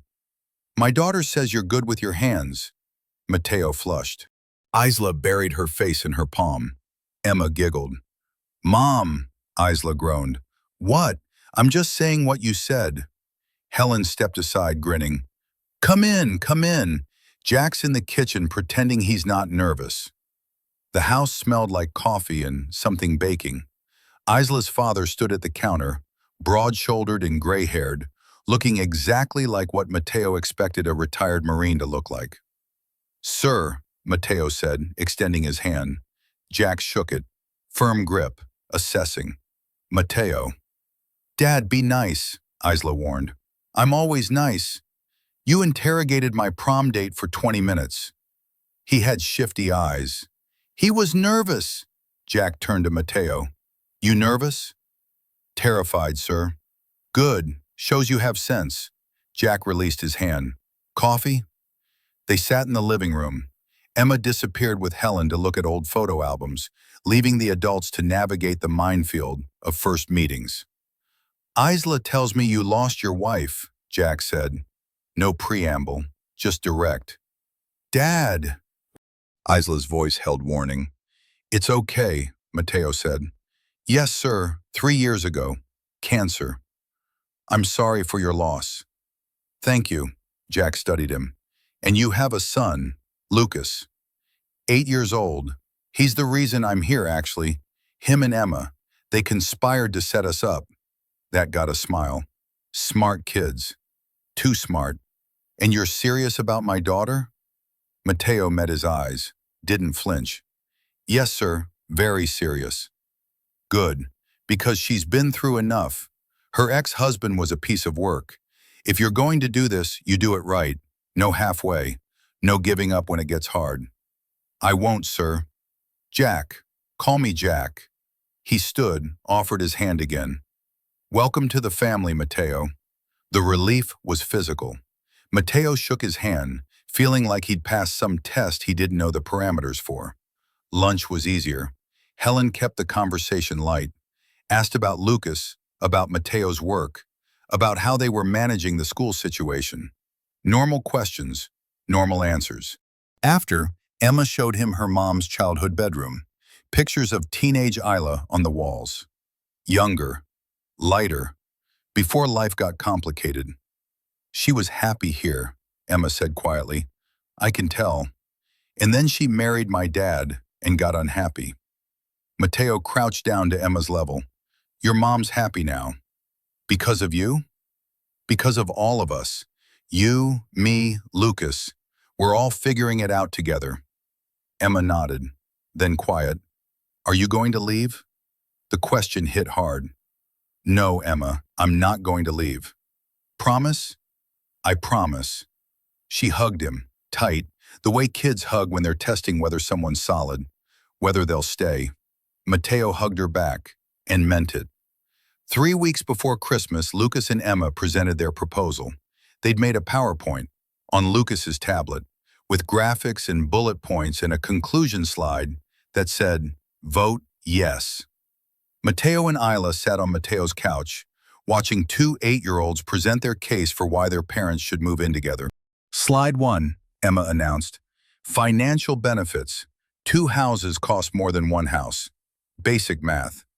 Slide 2, Lucas continued. Emotional benefits. We're already together all the time anyway. This just makes it official. Slide 3, practical benefits. Emma's school is 20 minutes from Dad's work. My school is 15 minutes from Mom's library. If we lived together, both parents could do pickup. Slide 4, the dog argument. Mateo blinked. We don't have a dog. Exactly, Emma said. But if we lived together, we could get a dog. 2 houses, 2 sets of rules. 1 house, unified front, dog achievable. Isla was trying very hard not to laugh. Mateo could see her shoulders shaking. Slide 5, Lucas said, reaching the conclusion. Quality of life improvements for all parties. We've already lost 1 school, 1 house, multiple transitions. Consolidation reduces variables, increases stability. They stood there. 2 kids who'd been through divorces and deaths and changes they didn't ask for. 2 kids who'd decided to take control the only way they knew how, with a PowerPoint. Questions? Emma asked. Mateo looked at Isla. She looked back. They were both thinking the same thing. When did their 8-year-olds become tiny CEOs? This is very thorough, Isla said carefully. We worked hard on it, Lucas confirmed. I can see that, Mateo rubbed his face. But moving in together is a big decision. You love each other, Emma said, like it was that simple. We do. And we love each other, Lucas gestured to Emma. You do. So what's the problem? The problem was that Mateo had lived in this house with his wife, had memories in every room. The problem was that Isla's house was hers, her safe space after her divorce. The problem was that combining households meant combining lives in ways they hadn't discussed. But looking at their kids, hopeful and nervous, and so ready for stability, Mateo realized those problems were his, not theirs. "No problem," Mateo said, "but we need time to think about it." "How much time?" "More than 5 minutes." Lucas and Emma exchanged glances, some silent 8-year-old communication. "Okay," Emma said, "but we're revisiting this after Christmas." "Noted." They left, apparently satisfied with forcing the conversation. Mateo and Isla sat in the ensuing silence. "They make good points," Isla said eventually. "Terrifyingly good points." "Are we actually considering this?" Mateo turned to face her. "Are you?" Isla thought about her house that still felt like her ex-husband's house, about Emma's room that was too small, about the mortgage she couldn't quite afford, about coming home to empty rooms. "Maybe," she said. "Are you?" Mateo looked around his living room, at the couch where his wife used to read, at the kitchen where they'd made breakfast, at 3 years of careful preservation of a life that was gone. "Maybe," he said. They sat with that, the maybe, the possibility, the terrifying prospect of actually building something new instead of maintaining something old. "Not this house," Mateo said quietly. Isla looked at him, understood immediately. "No, not this house." "And not yours." "No, somewhere new, for all of us." "That's huge, terrifying, completely insane." Isla took his hand. "And maybe exactly what we need." Mateo squeezed her fingers. "The kids are going to lose their minds." "Absolutely. They're going to think they won." "They did win." "We can't let them know that." Isla laughed. "Mateo, they already know." They looked at 7 houses, too small, too far, too expensive, too much work, wrong neighborhood, terrible schools. One had a tree growing through the bathroom. The 8th house sat on a quiet street halfway between both their current places. 3 bedrooms upstairs, an office, a garage big enough for a workshop, a backyard with an old oak tree perfect for a fort. Emma and Lucas ran through it like they owned it, claiming rooms, planning layouts, arguing about who got the bigger closet. Mateo stood in the garage, imagining his tools here, his table saw, his workbench, the unfinished projects he'd been avoiding. It felt right, new but familiar, a place to build things, to start over.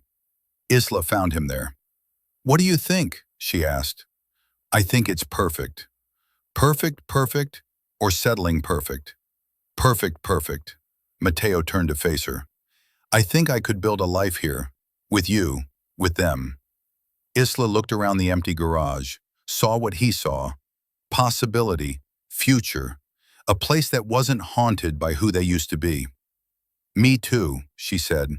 They put in an offer that night, got a counteroffer the next morning, negotiated over 2 days, signed papers that felt like signing a marriage certificate, binding and terrifying and right.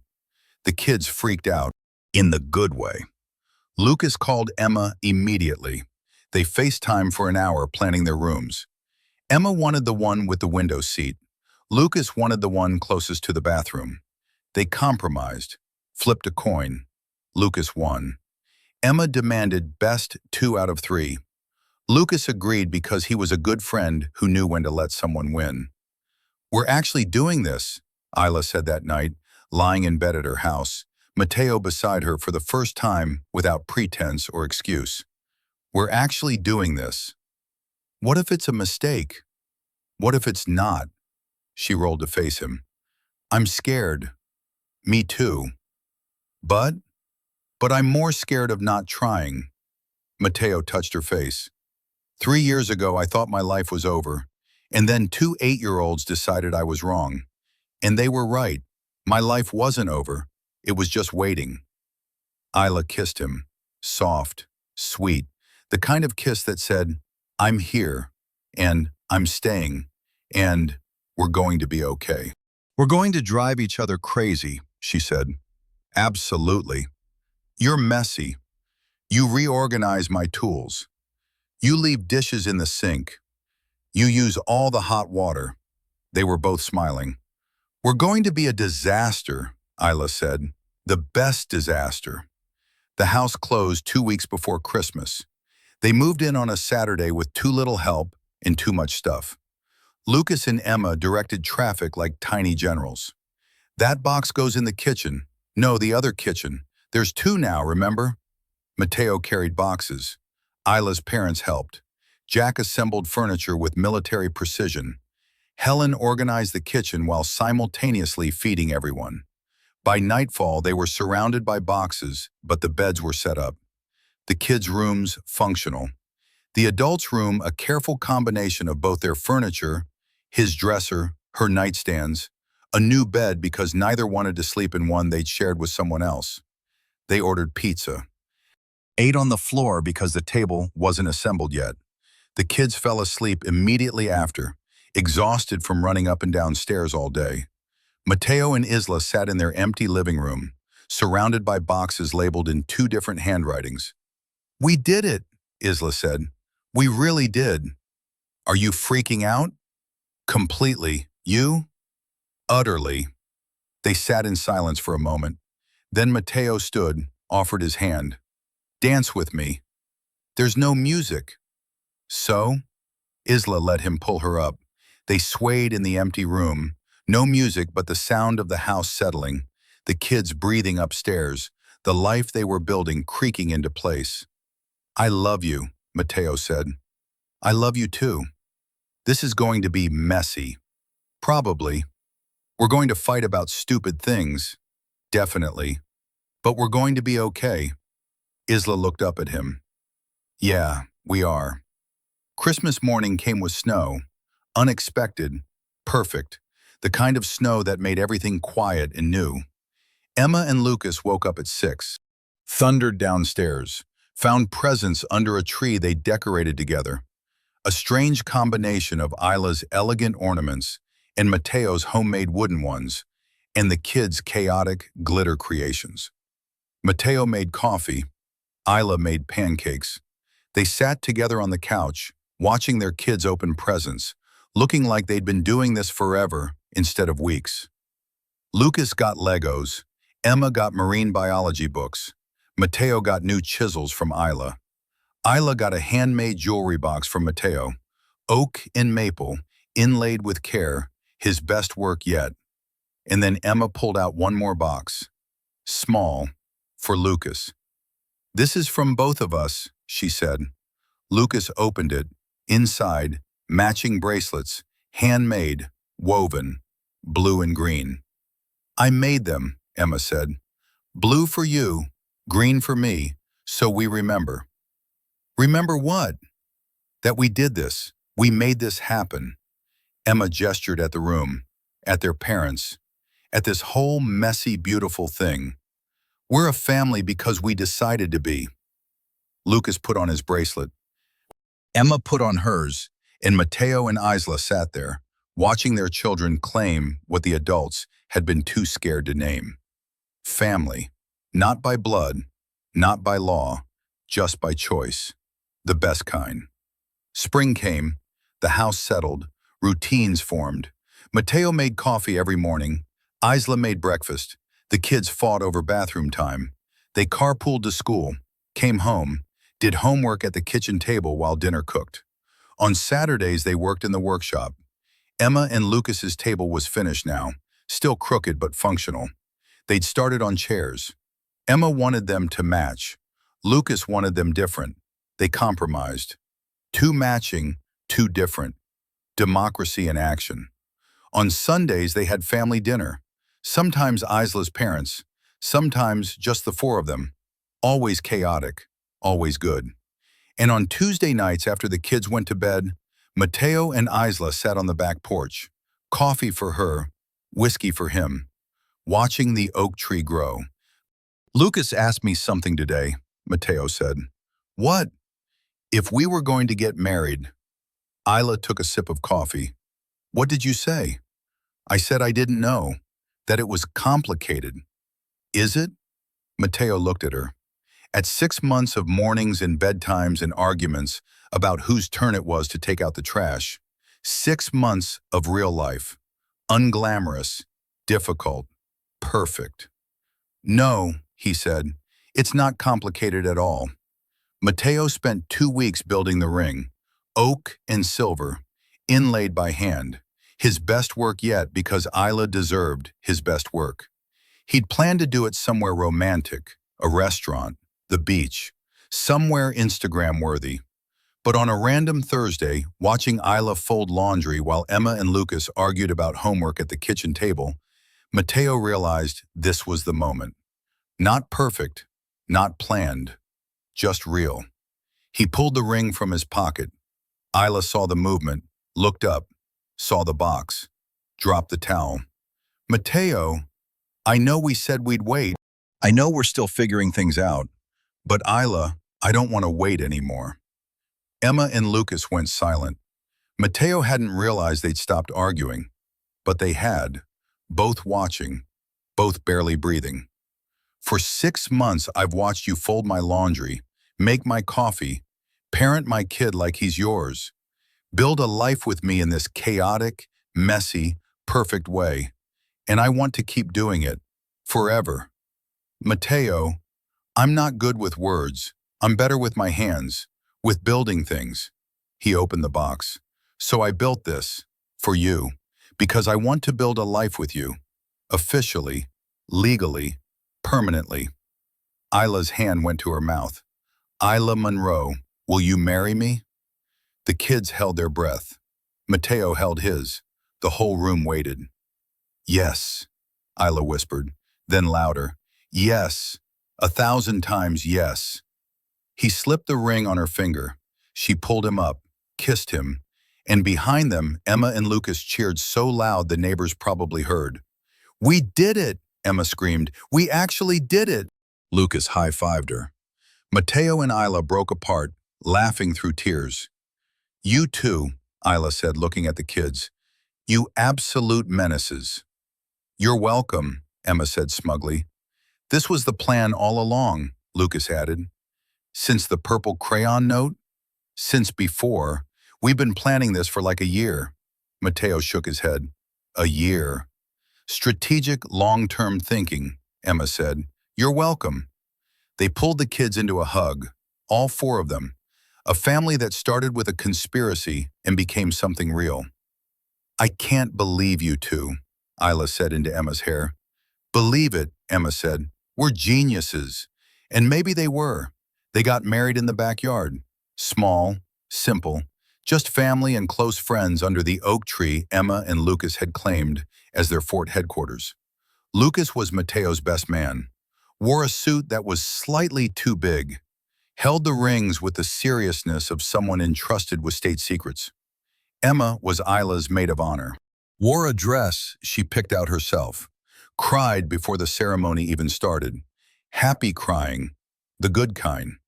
Isla's parents sat in the front row, Jack trying not to cry, Helen not even trying.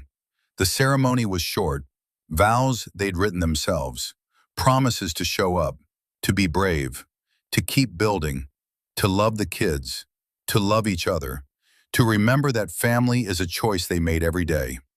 When the officiant said, "You may kiss the bride," Mateo did, and their kids cheered, and everyone laughed. The reception was pizza and beer and a cake Emma and Lucas had helped bake. Lopsided, too much frosting, perfect. They danced, Emma with Mateo, Lucas with Isla, then the kids together, then the adults, then all four of them in one chaotic circle. As the sun set, Lucas pulled Mateo aside. Dad? Yeah, buddy. Are you happy? Mateo looked across the yard, at Isla laughing with her mom, at Emma showing off her bracelet, at this life they'd built from broken pieces. Yeah, he said, I really am. Good, because Emma and I worked really hard on this. Mateo laughed, pulled his son into a hug. I know you did, thank you. You're welcome. But if you mess it up, we're going to be very disappointed. Noted. Lucas ran off to join Emma. Isla appeared beside Mateo, slipping her hand into his. What was that about? Lucas reminding me that our kids are in charge. Aren't they, though? Absolutely. They watch their children. Not hers, not his, theirs. And Mateo realized something. He'd spent 3 years thinking his story was over. But it wasn't. It was just beginning. This was not a love story that began with a spark. This was a love story that began with a conspiracy. 2 8-year-olds who decided their parents deserved to be happy, who wrote notes in crayon and set up blind dates and refused to let the adults give up. And they were right, because sometimes the best love stories don't start with fate or destiny or love at first sight. Sometimes they start with 2 kids, a coffee shop, and a very elaborate plan. And sometimes that's exactly how they're supposed to start.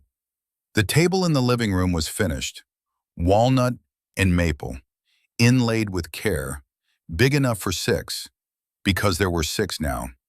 Mateo and Isla sat at one end, Lucas and Emma at the other, and in between 2 high chairs, twins, a boy and a girl, 10 months old, chaos incarnate. Riley's throwing peas again, Lucas announced. Riley's always throwing peas, Emma said, picking one out of her hair. Isla sighed, got up, intercepted the next pea mid-flight. Mateo tried not to laugh. Failed. This is your fault, Isla said, pointing at him. How is this my fault?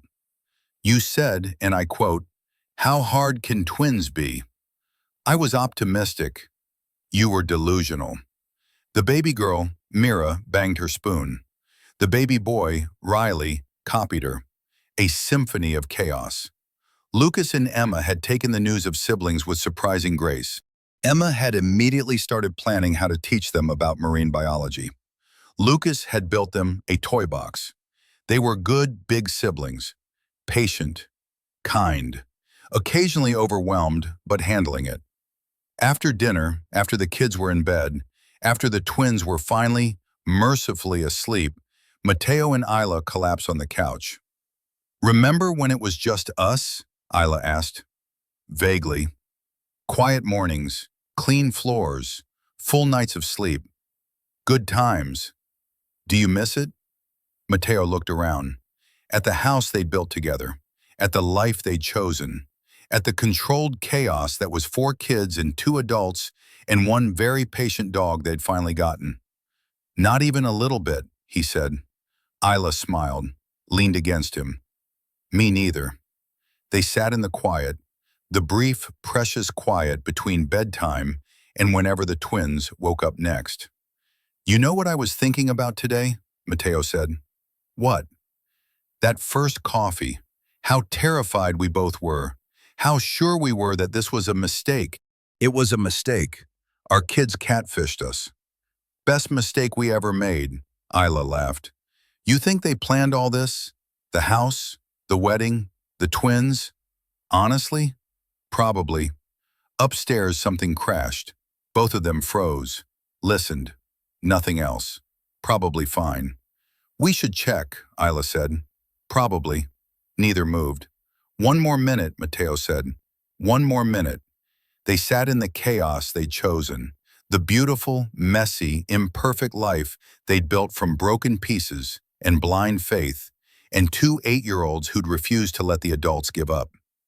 And Mateo thought about his first wife, how she'd want this for him, for Lucas, how she'd probably be laughing at the absolute chaos of twins, how she'd approve of Isla, of this life.